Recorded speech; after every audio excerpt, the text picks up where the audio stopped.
This is Tim Tucker, AE6LX from WorldwideDX.com. Today we're taking a look at the brand new Retevis MA1 VHF UHF mobile radio. I was contacted late last year by Retevis about this radio. They told me that they were coming out with a new VHF UHF 50-watt mobile radio with a detachable face, crossband repeat, wide frequency range, airband, the whole 9 yards. And they sent me some early prototype screens, and I was like, that looks familiar. That looks an awful lot like the Kenwood TMV71A. So, of course, I couldn't wait to get my hands on it. I received this radio about March of this year, 2025. I probably was one of the first people in North America to receive this radio, one of the very first early production runs of this radio. So I thought I'd take you through a few of the features, see what it can do, talk a little bit about some of the issues that I've had with it. Most of them have been corrected by Retevis, and some interesting use cases for this radio. Okay, first, a couple of the neat features of this radio. You can see I've got it on its mobile bracket right here. This is actually pretty well thought out. It has a lot of different positions, so you can angle this however you want. As you can see, I've got it on a desk here today, angled up, mounted overhead, mounted from underneath, whatever you want to do, depending on your situation. You got independent receivers for VHF and UHF dual bands, and they're controlled via this, each one separately via the knobs here. So you've got the outside for squelch, the inside for volume, and you can decide which one you want to talk on by just pressing in on it, and it will control, or it'll switch the push to talk to that particular band. Very similar to the Kenwood radio that we mentioned earlier. Another nice feature of this radio is that it has two mic jacks. This one here is in the face. This face is detachable, and I'll show you how that comes off in a second. Also in the body over here. So depending on your mounting location or situation, you have choices. In the back of the radio, got a nice heat sink here, little weatherproof plug which hides, it's kind of hard to get open, which hides a USB port for programming, USB-C port, and two speaker jacks, one for each band that we showed earlier in the front of the radio. Of course, the fan and the antenna jack. If you're familiar with the Kenwood TMV71A, it won't take you any time to learn how to use this radio because, as you can see, a lot of the buttons are laid out the same. You've got your main functions of the buttons across here, an alternate function above each button that you activate by hitting the function button. So in this case, the tone, I can set the tone and then hit the function button again to escape. One of the things I think could be improved about this radio is that these alternate menus up here are just engraved in the faceplate with no highlighting of any kind. I'm very tempted to take a very fine print Sharpie and fix that myself.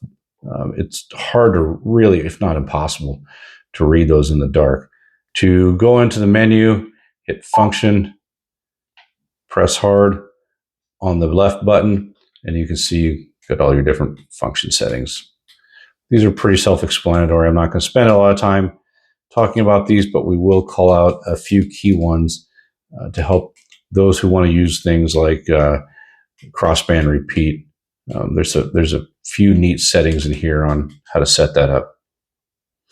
On this particular radio, this button pushing in is really pretty stiff. Now, I'm hoping that's just because this is an early production radio. You've really got to press it hard to get in there. So maybe they've improved that on newer radios. I'm not sure.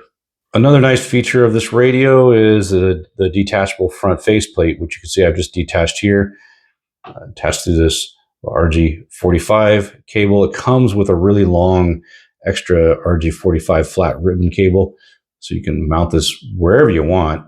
And it comes with this rear faceplate, so it just kind of snaps on here, and then it's got a little tab you can use to clip onto something like a RAM mount or something like that. This thing will go on either way. It'll go on this way. You can flip around, do it the other way. On the back, it's got a little tripod mount, which is kind of nice. And then you can run the cable through these little slots here, that little flat ribbon cable. Or I tried it out. It will fit through here as well, although I'm not sure why you would want to do that. But if you wanted to, you could. This is the mic that comes with the radio. You can see it's a nice size mic, fits well in my hand. It's got these buttons to toggle the backlight on and off, which is nice if you use this mobile, so you can see the buttons at night, or if you just like to use it as a base and don't have the lights on all the time. This is a lock, so you can't accidentally change or hit the buttons and change stuff. It's got up, down on the top, and this A, B, C, D are programmable using these menu settings here, like program function 1, 2, 3, 4. So that's pretty useful. The on-air reports that I get from the locals when talking this mic is, pretty standard, middle of the road, kind of communications grade audio that is typical for one of these types of radios. I switched back and forth between my ICOM 5100, and people immediately knew the difference because the ICOM has just real nice punchy audio. And this one, while it's not bad, it's just kind of communications grade, which is fine. It's all you really need, to be honest. I'm going to talk about some of the early problems that were noticed by some of the early adopters of this radio. I've seen some of the comments in YouTube video threads, Reddit threads, forum threads, things like that. The first one that everybody saw was that when you hit the push to talk, the radio didn't key right away. There was a half a second delay. That issue has been resolved with a firmware update. This radio has two types of firmware updates. There's the main RF board, main board firmware update, and there's the display head firmware update.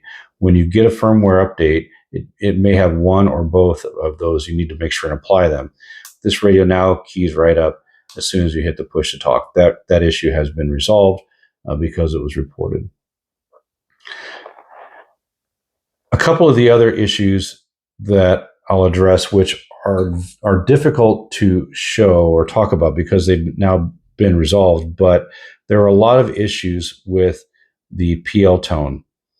So early on, you would set a tone and you'd key the radio and it wouldn't key up a repeater, or maybe it would the first couple times and then it wouldn't subsequently because the tone was moving all over the place. And I saw this, I experienced it first and I tried to figure out what was going on.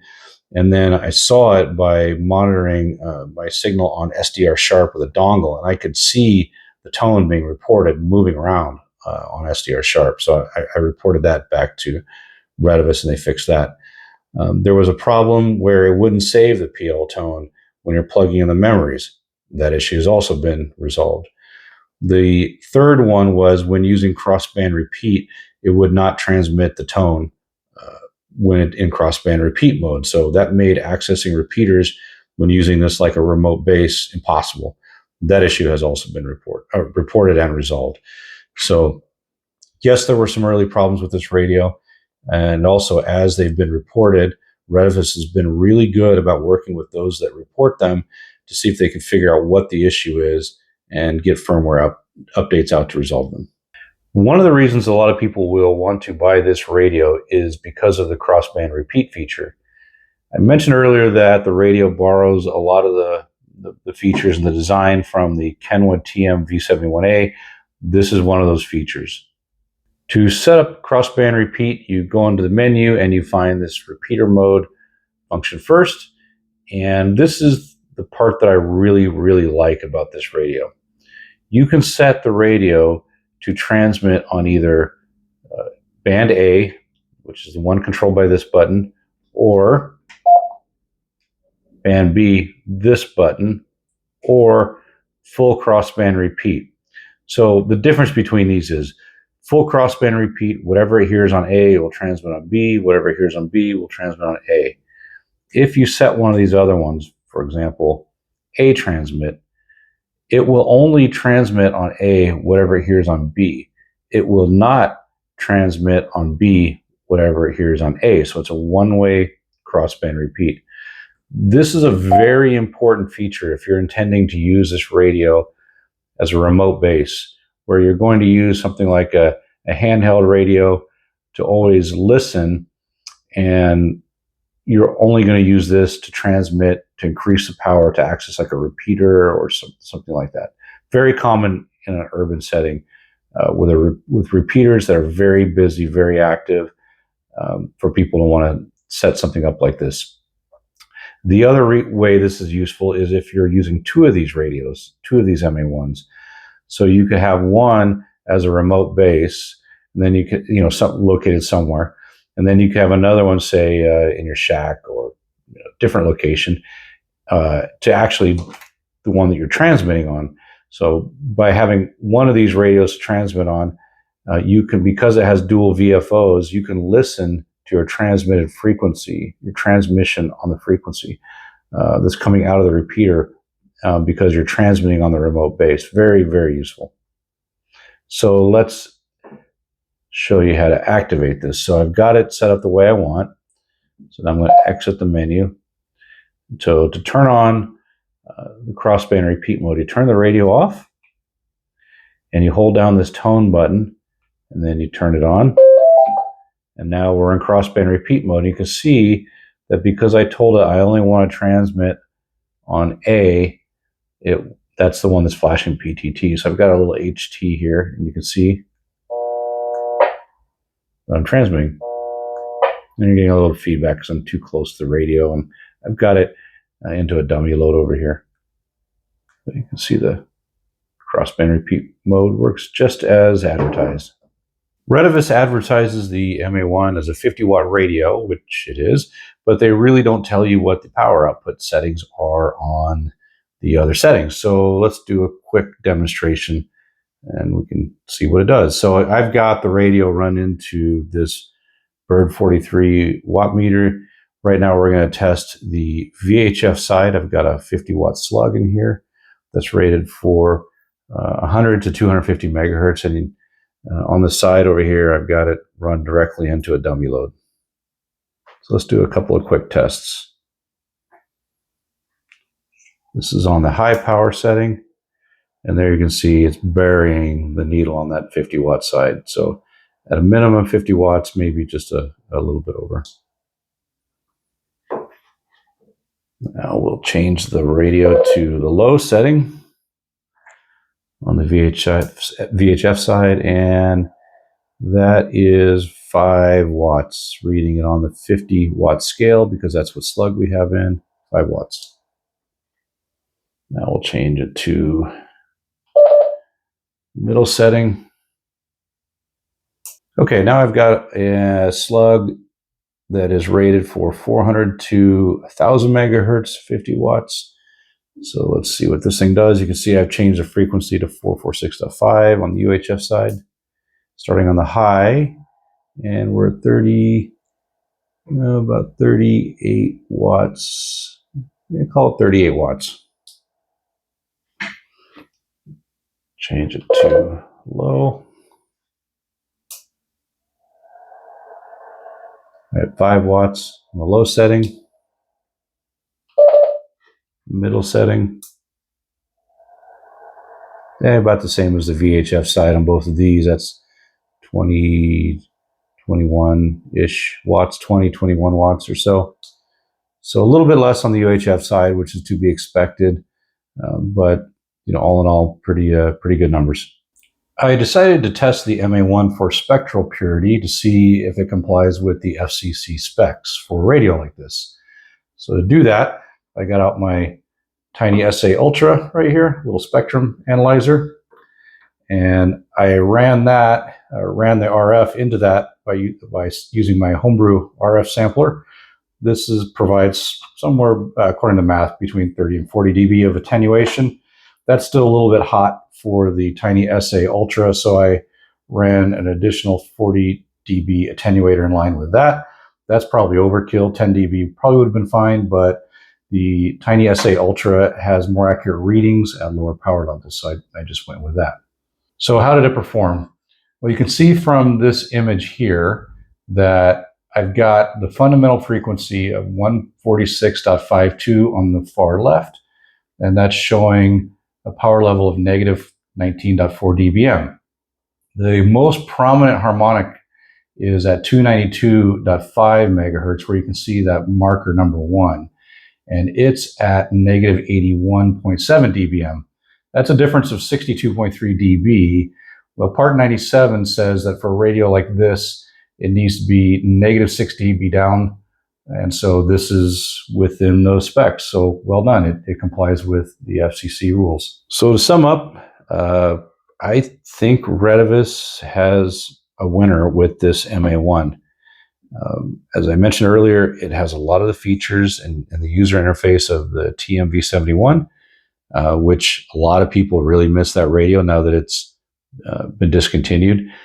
This at a much lower price point. I think this is going for $275 or maybe less than that, depending on what sales are going on Amazon. So that's a very attractive price point.